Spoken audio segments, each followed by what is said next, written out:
and I believe we are recording. So thank you to everybody tuning in to another video from the W&W Pokemon Draft League here with the Season 8 Johto mid-season review session. I am your usual host, Chris Moriarty Marks, here with the usual cohort of Caleb the Seagull Gulley, Ali Hipsterbrownkid Sheikh, and Jakob Jookeb back for another fun one, boys. But to get us started going into this Johto midseason review, let's start by taking a look at how the division is actually shaping up. And for that, let's go to Jookeb. Thank you, Chris. Starting off at the top of the standings for the Johto division, we have yours truly of the Toronto Trick Rumors with 8 points. Second in the overall standing, they have a 3-2 match record and a 2-1 divisional record so far. Second in the division is the Chapel Hill Haluchas. They have 6 overall points. They are currently 4th in the overall standings with a 2-3 match record and a 2-1 divisional record as well. The Memphis Machamps are coming in at 3rd in the Johto division with a total of 5 points. They are 5th in the overall standings with a match record of 2-3, and once again, a divisional record of 2-1. And Jersey City Jirachis are coming in at 4th with 2 points. They are 8th in the overall standings with a match record of 1-4, and a 0-3 divisional record so far. And I think it's time we get to take a look at the teams a little more in depth, starting off with the Toronto Trick Rumors, and we will be passing that over to Caleb and Ali to talk about that a little bit more. We appreciate that, Jakob Jookeb. That is just fun to say. Ali, man, the Toronto Trick Rumors.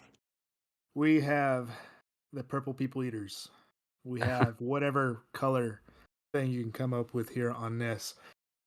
But you remember back in season, what was it? What season did you win? Season 6? Is that right? Yeah. Season 6. There was this thing that we did that was called a trade, right? Mm-hmm.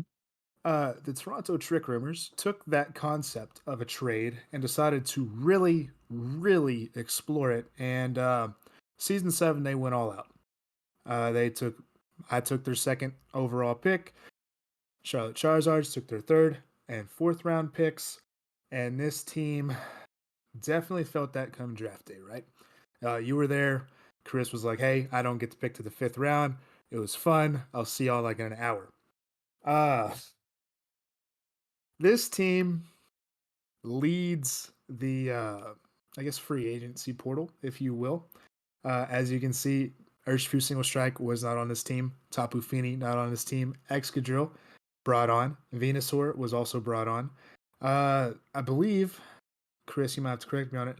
Is there only 5 original members on this roster? Ali, you can fact check that as well. Yeah.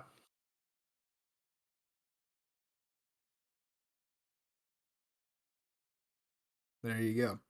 So, Ali, we made a trade. Do you think the Toronto Trick Rumors potentially regretted making that trade even after all their roster movements? I mean, they are 2nd overall on the table and leading the Johto division. I mean, I can see some regrets coming out or I guess looking back at last season, coming off of what should have been a championship draft, which was, I mean, the intention for giving away all these picks and coming out with not the best draft at the very beginning of the season, just due to not having those early picks, not getting those priority picks. The only thing they really wanted that they got was that Moltres Galar that was franchised. Right. But I mean, teams falling into place now, and even with all the transition, they've still been in the lead, which is huge. And that's kind of what has made Chris a really good team within the Pokemon Draft League. Has the 2nd highest most wins in the Pokemon Draft League series-wise. Also has 2 championships to their name. They picked Mewtwo as their restricted. Part of that is due to having the 5th round as their round to start picking in. One of the things that we've kind of seen is this restricted power curve, We know Mewtwo's on the lower end, but Mewtwo has the second highest win rate. Kind of walk me through what's kind of your theories behind why Mewtwo's had its success. Is it due to this roster being able to shape around it and take the focus off Mewtwo and allow it to be supplemental damage that helps this team get over the top and pull off series? Or is it kind of the carry here that these guys that are coming in as free agents kind of bolstering this roster? I mean, it's a little of both. Mewtwo's one of those jack of all trades Pokemon. It gets, I believe it's one of the ones that gets access to pretty much every move in the game.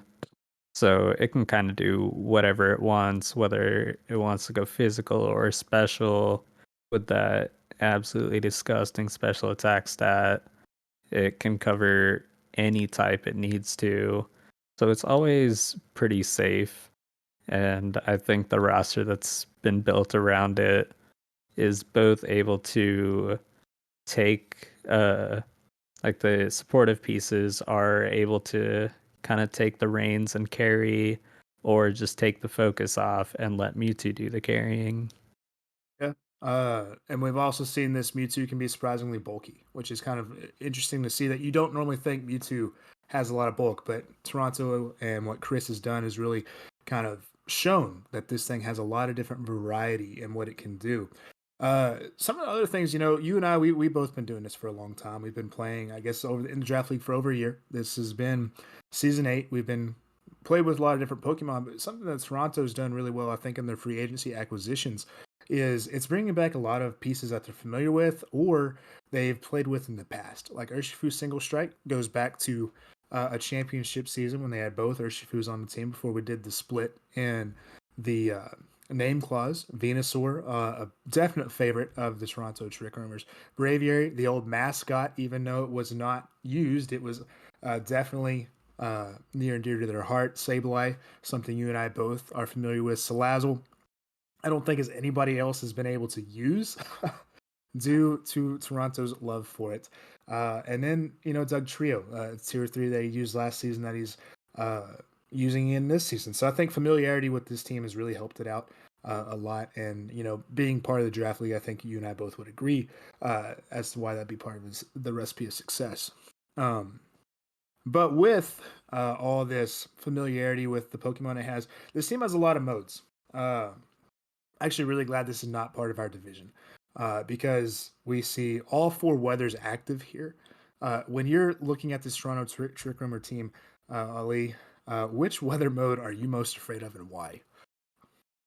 I mean, you see a whole bunch of like you have the threat of sand, you have the threat of hail, you have the threat of sun basically coming from that Venusaur as well. But I mean, looking at my draft personally, that hail core really spooked my team early in the season with that Zygarde and that Lando, just everything being weak to ice.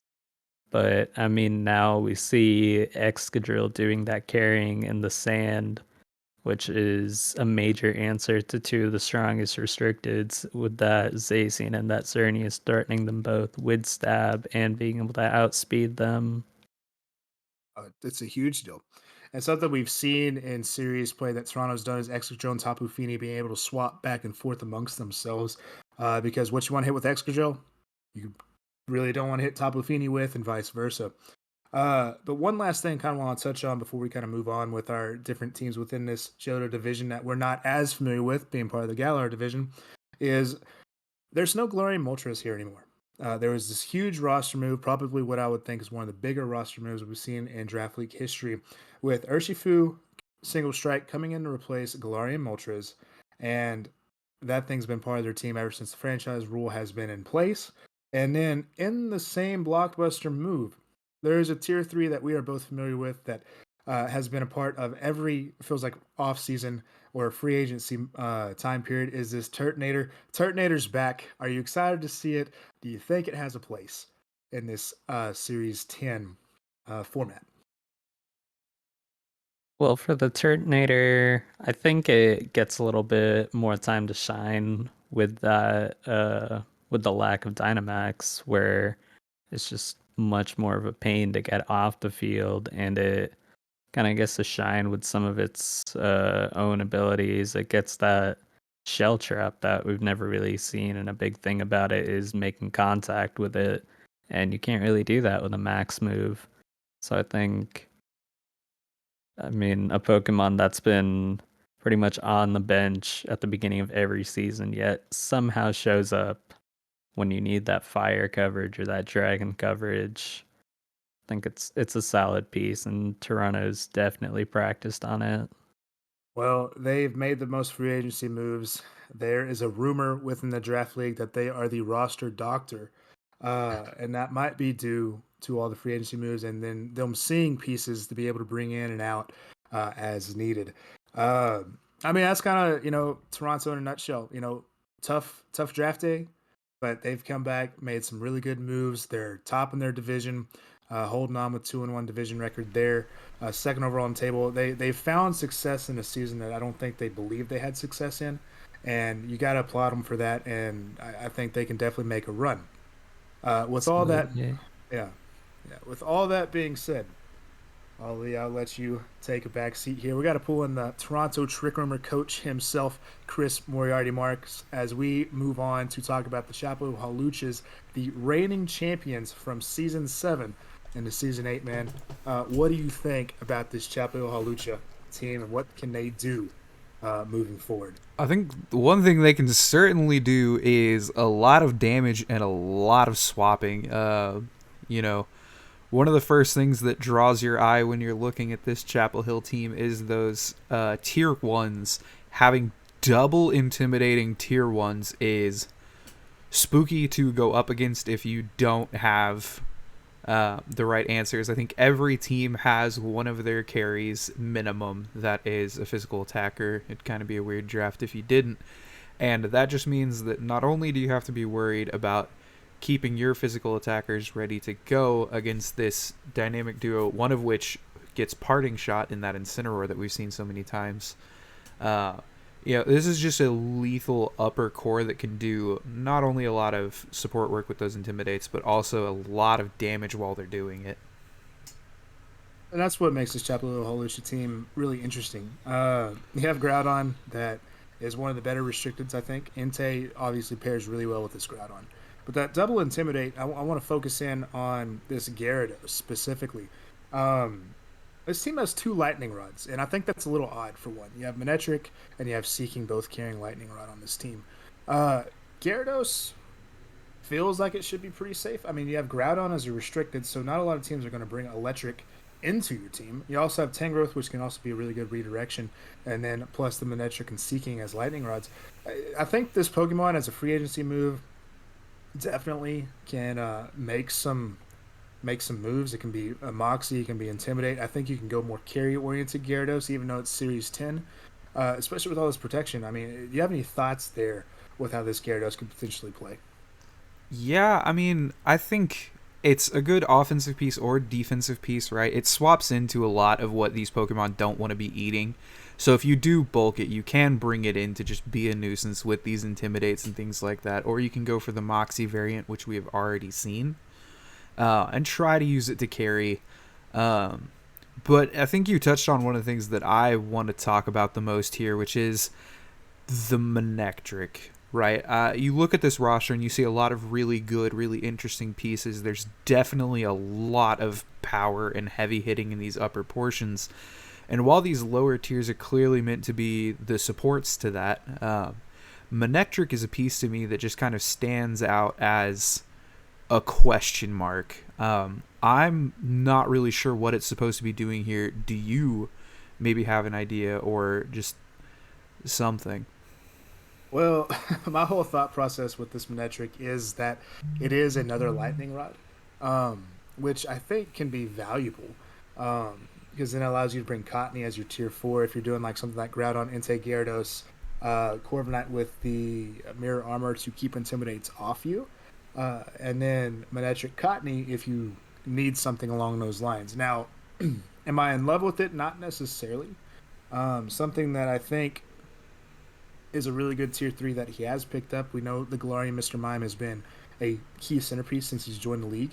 And I know something that you kind of want to talk about here is this Maractus.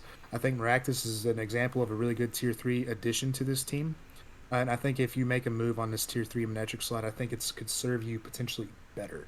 What that will be, I'm not entirely sure because the Tier 3 pool has a lot of different directions you can go there, honestly. Yeah, completely agree. But, like I said, for me, it's not that it's bad. It's just a question mark, right?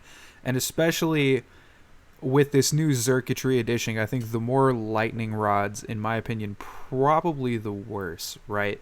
Because you really want to let this Circuitry show up and shine and just zap things. And, you talked about it a little bit in the Toronto aspect of this video, but Toronto was not the first person to release a franchise to make a free agency move. It was actually just ahead of them that the Urshifu Rapid Strikes was traded off. More on that later. Yeah, but Circuitry came in to fill that. Yeah, so, this Circuitry is an interesting pickup. It certainly helps answer a lot of the things that this upper end is kind of scared of. And one thing that we know is that it can be used and be wicked fast. To just threaten a lot of special attacking damage, which I think is something that this team was really missing, was just that big special attacking threat. And for me, Circuitry answers that. What are your thoughts on that move? Well, I mean, I definitely agree with that with Circuitry. I mean, you have Groudon, Entei, and Cineroar as 3 of your top 5 tier restricted legend tier 1s. So Circuitry being able to cover that water weakness that this team invites, even though you're setting the sun, I think Circuitry allows to give you more special offense, which is huge. Drapion, I think, was another really good addition this team had to, but it also, Drapion was more physical damage. So Circuitry being here is something that you can Choice Scarf, get big Thunderbolts off, rising voltage if you're able to do something along those lines. Interesting is one of those grass types that, or one of those electric types that get a grass type move and Energy Ball, so it kind of helps out in that regard. I think it's a good pickup. I'm kind of curious to see how it plays. I think it can play in the sun, which is one of the things that while Urshifu Rapid Strike was let go of in a sense. And so I think Circuitry allows to shore up some of those weaknesses, which is something this Groudon team, you want to bring water, you want to bring grass. Circuitry can come out here and take those hits and also dish out a lot of damage, which I think is exactly what you want on this roster. Yeah, I'm talking about water and grass. You already touched on it once. I do want to talk about this Maractus that came in as the Tier 3 pickup. I think this is a Pokemon that has long been slept on in the Draft League, especially on Sun teams. Having access to that Chlorophyll, also having access to the Water Absorb. Just a very good Tier 3, and again, kind of answers a lot of the stuff that you're expecting to be coming your way when you play Groudon. Right. Yeah. And so I absolutely hate the move personally as a Kyogre player. Hate Maractus. Because you forgot about one very, very important ability, and that's called Storm Drain. This thing keeps all the water moves off Groudon, even if you lose the Weather War. So Maractus, key pickup, gets also a lot of really weird moves. So I love this pick. I think it's going to show us that we might have misplaced it tier-wise. Potentially. I also think it's also one of those really good tier 3s that it's going to be fantastic. People are going to start seeing on a regular basis. We've seen that with Turtonator that we just talked about. Maractus could eventually be something like that within our draft league, which I think is going to be really fun to watch and really fun to see develop. Yeah, I'm interested to just see the different types of kits that come out with it personally. But I think there's one thing left that I really want to talk about before we move on to the next roster, and it's something that we talked about right at the beginning of this. And something that I think we've touched along just about the whole way through every video is that Groudon is doing well. Not everybody's most, threatening restricted. A lot of people take it for that just secondary ability of the sun and the fact that it's a good ground type. But this thing is third in terms of restricteds for overall win rate, sitting at 62.5%, just behind Kyogre and Mewtwo. Thoughts as to what he's doing that's making Groudon work so well in the draft league this season? Well, I think one of the things that's made Groudon work really well, and an item that we've seen in effect quite a bit, I mean, he's talked about it himself, is using Wide Lens. Wide Lens really shores up what one of Groudon's biggest weaknesses is the inaccuracy of Rock Slide. high horsepower not being 100% accurate, precipice blades not being 100% accurate. Getting that slight accuracy buff, I think, is huge and what Groudon can do. And also, I think, having that Entei pressure with the sun really helps the Groudon because Entei is going to eliminate any grass types you're going to want to approach in this matchup. Uh, Also, Cottony is there to help you keep the weather war going. We haven't seen it yet, but it's definitely something that can be there. Uh, but Groudon has the pieces to be successful, and I think that's why it's in the top three. Is this team is drafted around the Groudon, and that allows Groudon to have success. Yeah, it's definitely what it feels like to me as well. But before we take up too much of this video's time, I do want to go ahead and slide us on over to our next team, the Memphis Machamps, where Ali and Jacob are going to take us through the team. Yeah, so I mean, we've seen the Memphis Machamps. I keep wanting to say Machamps, and that is not how you say it. But I mean, we've seen like semi-consistent play from them ever since we brought them in what, season 6? Yeah, season I 6. believe so, yeah. Yeah, but I mean, it hasn't been, table topping, chart topping play, and I think it just comes from lack of experience. But I mean, they're still taking some pretty big wins in this season, and I feel like a lot of it comes off the back of their restricted, that Zacian, who has been the most prominent Pokemon ever since restricteds were allowed again. But I mean, we've got this Zacian at 13 KOs, so absolutely huge. But it's won only 4 of the 11 games it's been in, 36% win rate on it. What do you think's going on there? I mean, Zacian is one of those restricteds that it can go fast, it can hit hard, obviously. I mean, it's just a terror to play against in all forms of play, from a draft league to constructed play. Um, I think most of the issue is it's doing a lot of the legwork, and it just kind of has to do it on its own. There doesn't seem to be a lot of pieces that can kind of fit around it with the rest of the Memphis team to really kind of help it shine more, if you want to put it that way. Right, I see what you mean there. What I'm seeing with this team is, like you said, Zacian's doing all the legwork, but if you get rid of the Zacian, there's not much left Yeah. to make up, like damage wise, finishing off those last few health bars that Zacian didn't manage to run through already. Yeah. And it kind of moves to my next point, where looking at the draft on paper ever since the beginning of the season, I thought it was a rather low damage draft.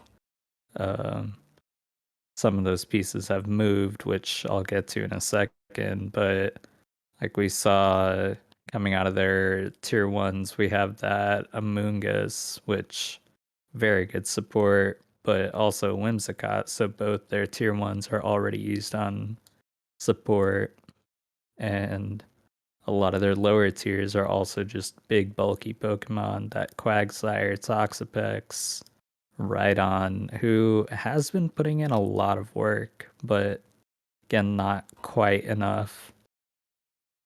But I mean, he's still been seeing success with this draft, even though it all relies on that Zacian. What do you think about just like the overall draft here?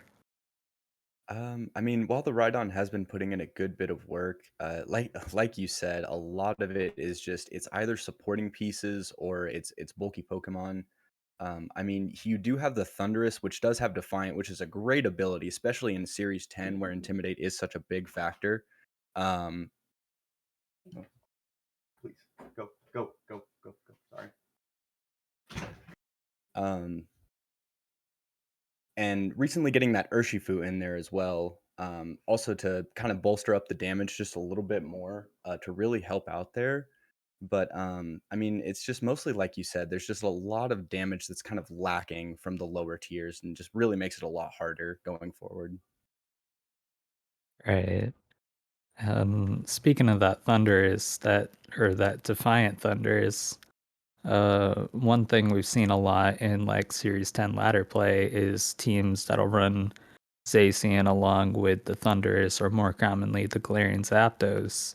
Something that hits hard, is fast, and really dissuades those intimidates that this team wants to hit, or this team doesn't want to get hit by. And I think it's been underutilized here. Like, you just open Zacian Thunders, or you get it into a spot where you have Zacian Thunders on the field and you don't want to intimidate cycle against it. Yeah, I mean, having that Defiant to just kind of keep the Zacian to always have either the +1 attack or to, at least be neutral, is really beneficial. But I think Thundurus is kind of Thundurus Incarnate especially really like to have the Dynamax option to try and keep speed control up, or to live a couple more hits that it couldn't normally, kind of where it is. Um, so while it is a great piece to go along with the Zacian, I'm not sure if Memphis has kind of found their comfort with it. Maybe they have had a lot more practice with it when it could Dynamax and do that, and they just haven't been able to really find their footing yet. So I think that's kind of just their main issue so far. Right, I agree. They're still trying to find their footing in this season. They're still trying to figure out all these pieces, what their team needs, how the pieces work. And I know Thundurus has always been rather difficult Pokemon to use. I mean, I think they can still bring it back once they figure out what's going on over here. Yeah, for sure. And they've already started up on those roster moves, which was briefly touched on when talking about Chapel Hill, but the Urshifu Rapid Strike coming to Memphis, swapping out that Suicune. So they've still got a very solid water type, but this one, rather than being a supportive piece, is a massive damage source, and I think it's gonna start making up for some of the damage this team lacks. Yeah, and I mean, kind of to touch on the same thing that the Thundurus did, you can also place the Thundurus right next to the Urshifu, because Urshifu definitely doesn't want to be intimidated. So having that Defiant next to it as well, kind of plays. You can play the same way like how you would with the Zacian, which makes it a little easier to use, I guess you could say. And like you said, it'll definitely start to shore up some of the other damage issues that they had. And I think if they start to maybe look at like a tier 2 or maybe even a tier 1 roster move to try and bump up the damage just a little bit, they could be looking really, really scary. Yeah, yeah, for sure. I think the Urshifu really covers for a lot of the team's common weaknesses, whether it be weakness to fire off of those tier 1 grass types, and the Zacian with Urshifu being able to just take those out of the picture, or ground types who Zacian is also afraid of, but Urshifu really loves to see him. So I think he's starting to figure out like where the roster has its weaknesses and what needs to be picked up in order to cover for him. Yeah, for sure, for sure. Another piece that I was kind of really interested in, and we definitely haven't seen too much of it so far, is kind of the Blaziken. Sitting at a 1-3 overall record so far, it hasn't picked up any KOs. I'm not exactly sure if this is kind of the tier 2 that they want. I mean, yeah, it's nice to have a pretty solid hitter for fire and fighting as well, but it's just such a frail Pokemon, and it's not exactly the fastest until it can get some speed boosts, which not exactly the easiest thing to do. Do you think there's anything that they could maybe swap around there or anything like that? Um, I mean, Blaziken's really only this team's only source of fire Yeah. and stab fighting at that, even though Zacian gets that Sacred Sword, which would be much better than a lot of the fighting types that are available. Yeah, and now the new Urshifu, but Yeah. I mean it covers for what they need, but I don't know if it's the right pick. Yeah, I completely agree for sure. But I still think the shining piece of this team is that Quagsire. It I mean, it hasn't seen the most success this season. Uh, it's got a low win rate, but anybody who's played against Memphis knows they know how to pilot that Pokemon, and it just causes major issues. And it's really nice to see them have a comfort pick they can rely on to help them pick up some games or some tempo. Oh yeah, good old Yawn Bot. Gotta love it. I mean, that's really all I had for this team. I think they're finding their footing here and just trying to solidify their place in the league. Um, so I mean, we can move on from here. All right, yeah. I will be taking it over for JCJ, and I'll be asking Chris to come on and help me a little bit for that one. Already back. All right, all right. Okay, so Chris, I kind of wanted to start off a little bit general with JCJ's team for this one. So out of the 13 mons that we've seen, they don't, their team isn't exactly the most cohesive, but one of the things that stands out to me is they can play faster, they can play slower, they've got access to Trick Room, they've got access to Tailwind. My question for you is, do you think that this team looks stronger to play slower, or do you think it's stronger faster?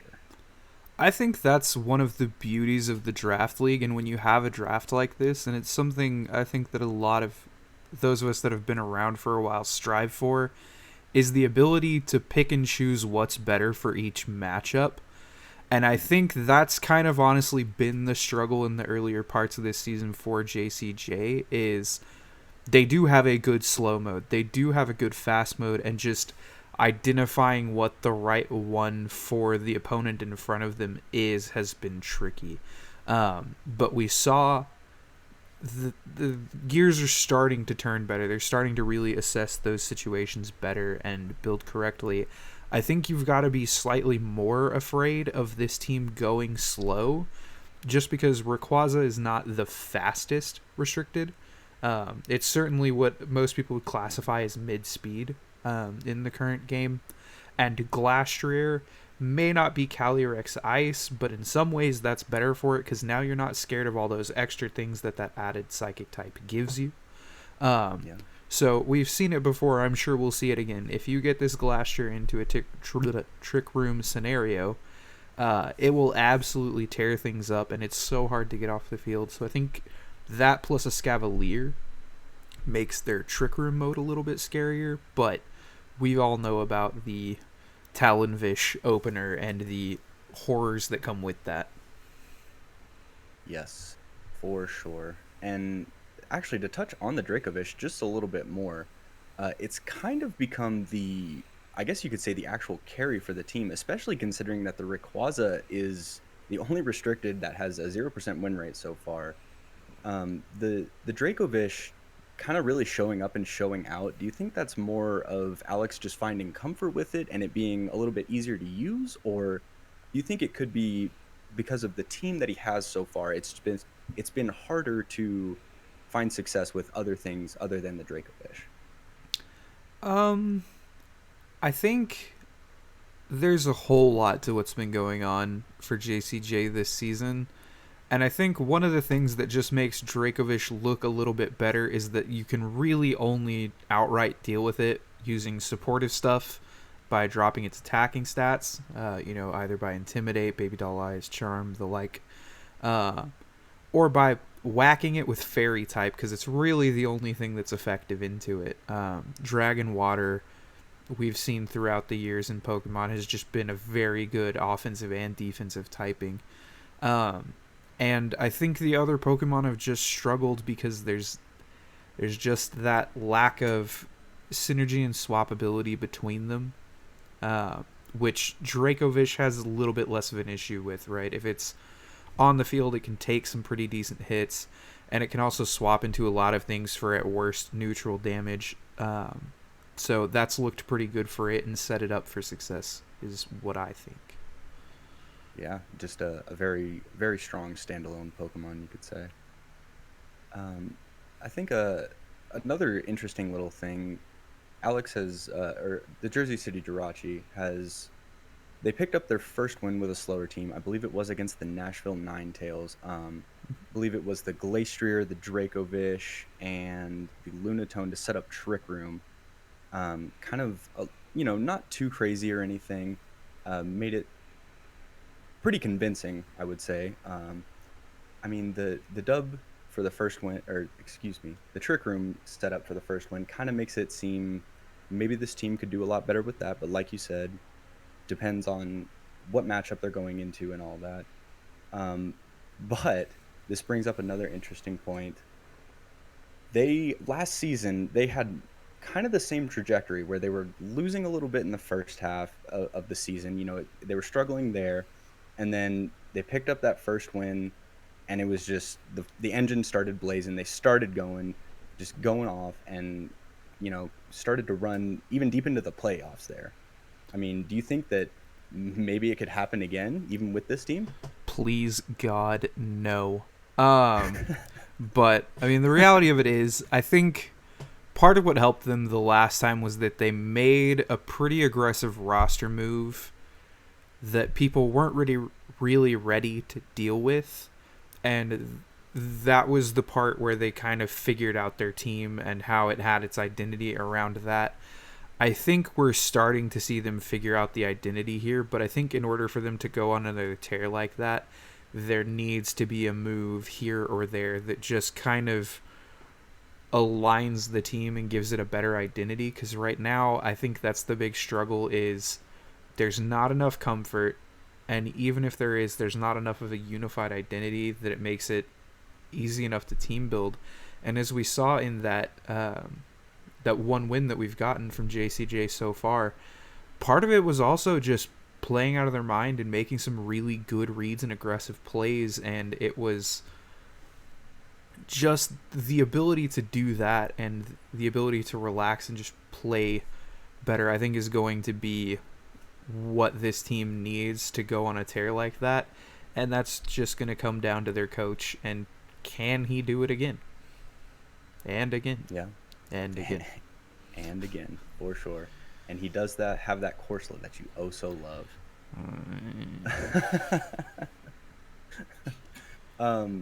But one of the last points that I wanted to make here, speaking of roster moves, I mean, he's one of the few people, or he's the only person now that has not made a roster move. And, to touch on the synergy and all that again, do you think, well, two questions. First of all, are there any major spots right now that you see that could be improved, whether it is a tier 1 or a legend or something like that, or one of the lower tiers that he could move around to try and bolster up this team to maybe go slower or faster, whatever he wants to do? I mean, there are a couple of obvious things that I think would work for me as a player, but one of the things that you've got to consider is that it has to be a good move and work for Alex. I think for me, taking this Jolteon and swapping that out for a legend, calling that my flex pick, is probably what I would look for. I think it's a pretty easy swap to just say Jolteon, what's a more powerful Jolteon that I can grab from the legend tier? Zapdos. Still just sitting there. So making a more simultaneously offensive and defensive move like that, and just shoring up the power curve that this team has. I think if we just look at all the teams next to each other and compare stats, I think this team will probably have the lowest base totals. In particular, in those attacking stats, they probably have the lowest in the draft league as things currently stand. And when you look at it, you don't really see the bulk to back that up outside of Glastrier. So I think that's probably where I would look, is to maybe do something with that slot.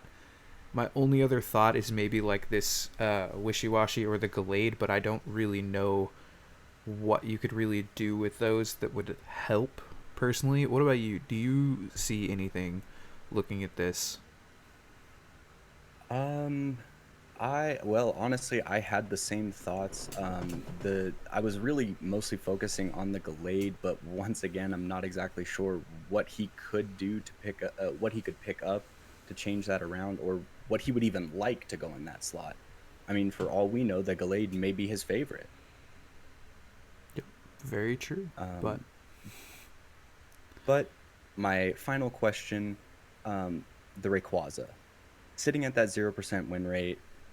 I mean, do you think it's the Rayquaza's fault, or do you think it's just the stuff that's around it? And should he maybe just swap it for something else and just try and start fresh? uh again, that comes down to comfort. One of the nice things about Rayquaza is what we're seeing from the Mewtwo in its versatility. It has great attacking stats in both capacities, coming from those older generations. It's kind of a regular thing for those Pokemon to have split attacking stats pretty effectively. Um, Yeah. and it can use both. It gets interesting learn sets for both, and it can threaten both ways. And if that's something he wants to invest in using better and just figuring this piece out more, I think that's a good angle. I could also just see him committing to bulking this team up more and just going and grabbing that Zygarde that was let go. And we've seen him play Trick Room effectively. It helps there. He's got the Tailwind support. He could use it to go faster and just get aggressive with it. He'd probably want to swap something out to get it a little bit of healing support. But, 2 moves towards the end of the season to just shore up a restricted that you might not be happy with, I don't think is unreasonable at all in what is undoubtedly the most free agency heavy season we've ever seen. So, yeah. All right. Well, that's all I had for JCJ, so we will be passing it back over to Ali for a couple more thoughts on the overall divisions of Galar and Johto. Yeah, so I mean, looking just at Johto overall, because we've already covered Galar in the other video, but you can see just how close it is with the point totals just being 8, 6, 5, and 2. They're all reasonably within 1 or 2 games of each other. And this was the case from last season where ties determined some things, game totals determined other standings, whether it was a sweep, whether they had dropped a single game. And so it's going to come down to another just very close divisional race. Caleb, we haven't heard from you in a while. How do you think this division's going to shape up just within themselves or in the overall standings? Yeah, had all my heavy lifting at the beginning of this video. With this Johto division, Jacob talked about it earlier when going over the division table. Toronto Trick Roomers are 2-1. Chapel Hill Haluchas are 2-1. Memphis Machamps are 2-1, and Jersey City 0-3, all in divisional play. What's really interesting about that is that's where most of our points come in our point system. We talk about it in our mid-season review, the video before this, and hopefully you've watched that. Where if you sweep a division game, it's 3 points. If you take a division win, but it's not a sweep, it's 2 points. So everybody here being within 1 game or 1 sweep away from being in first place, and with everybody being 2-1, Jersey City notwithstanding, it's really easy for leapfrog situations. You see these differentials. These differentials are going to come into play at Toronto being at +3, Chapel Hill being at -6, Memphis -5, Jersey City at -15. But you can't count out Jersey City because if they pick up a series win, that gets them the 4 points. They somehow pull up a big upset and get a sweep. That puts them at 7 points. And now all of a sudden they're within striking distance of the #1 spot in the division. So even though Jersey City is only at 2 points, they have a lot of points left to be had, which makes this division wide open, honestly. It's going to really come down to the last 2 weeks of the season when all the divisional races get really sorted out. Yeah. Jacob, what are your thoughts here? I mean, I kind of the same thoughts as Caleb so far. I think it's very interesting how so far the Chapel Hill Haluchas, Memphis Machamps, and Toronto Trick Roomers are all 2-1, meaning they have those three have beaten each other at some point or another, and all obviously having beat JCJ so far. They've been pretty evenly matched, I would say, but that was also before we had a lot of the free agency moves. So it's going to be an even closer race coming down to the final couple weeks. All right, and Chris, resident Johto player, how do you think you fare against the rest of your division, or how does the rest of the division fare against each other? Looking at those round 2 divisional matches. I think we've seen a lot of changes that really changed the scope of the matchups from the first time that they played. Myself having made 8 roster moves pretty much since I've seen the Jersey City Jirachis, makes that matchup probably a little bit harder in attempts to shore up the other 2 matchups within the division and, spotting up a couple things for playoffs. But I really think it's kind of just anybody's game every time the teams in this Johto division play. There's a lot of really good pieces into everything that each other has, and it's who shows up to play on the day with the right team for the job. Which is kind of an interesting thing, just looking at the way everything kind of plays together from both divisions, I think, is it's really kind of because of all of this competitiveness within Johto and forcing the dropped points between each other. I think what we're likely to see, in my opinion, is, a couple of the Galar teams sitting on the top with a big old cluster of Johto in the middle and another cluster of Galar at the bottom, which leads me to believe that playoffs might look super divisionally based, which I think is kind of an exciting premise going in when normally we've tried to avoid that type of thing. Kind of ironic, honestly. Yeah. But, I mean, it kind of goes for everybody, every game this season. It feels so close and very, very much dependent on what 12 Pokemon show up for that day and how they match up into each other. But yeah, I think that covers my thoughts. Yeah. Well, something I want to ask everybody here is, we have these cross-divisional games. I think that's going to be something that's really impactful in deciding this, because getting those 1 or 2 points from the Galar division might be all it takes to cement your spot in the standings on the Johto side. So with all this, very close race, guys, who wins Johto, and why do you think they win it? Whoever wants to take that question first, go for it. Ali, I want to know your thoughts, though. There's no answer for that question. No answer. I mean, you can look at the Galar side and be like, hey, there's a pretty easy prediction to see who wins. Just seeing the point total, seeing the differentials and everything. But you look at Johto and it's like, it's still anybody's game. Yeah, I think Chris summed it up best. It's kind of just whoever shows up to play on the day, and all the teams are scary. You have Mewtwo and Groudon who are sitting at 2 and 3 for overall win percentages. And I mean, Zacian, you can't sleep on Zacian at all. And as soon as JCJ find their footing, they're going to be right back in it too. So, yeah. The interesting thing about these Johto matchups is, we said they're all 2 and 1. Toronto is the team that beat Chapel Hill. Memphis beat Toronto, and then Chapel Hill beat Memphis. So there's that little triangle that we have between these teams. So something to watch for. The second matchups between these teams are going to really dictate what happens here. Honestly, is my thoughts. I'm surprised nobody gave a team name, and that's. Hey, I didn't get to go. TTR went. Yeah. No, I'm kidding. Oh, there you go. Get your fourth title in a row, Chris. Yeah.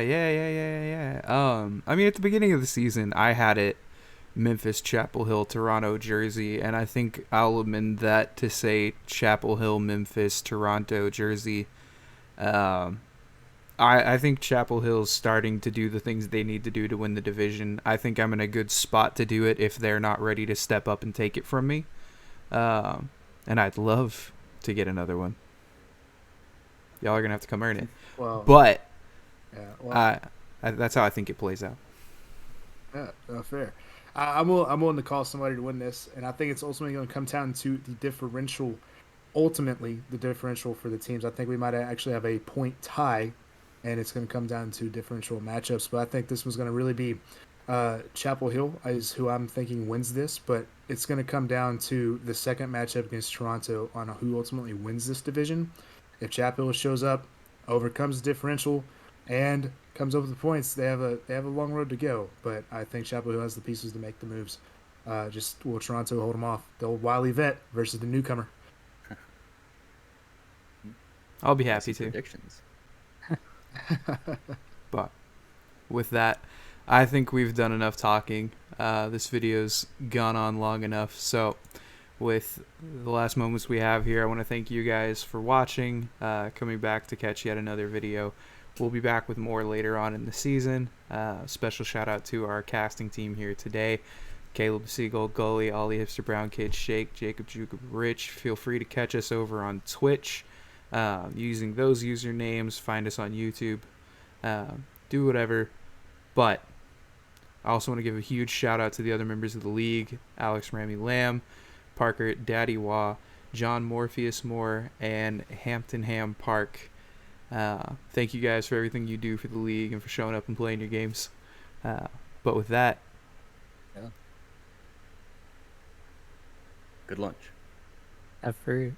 And don't forget to dap those refs. We'll see you guys in the next one. right.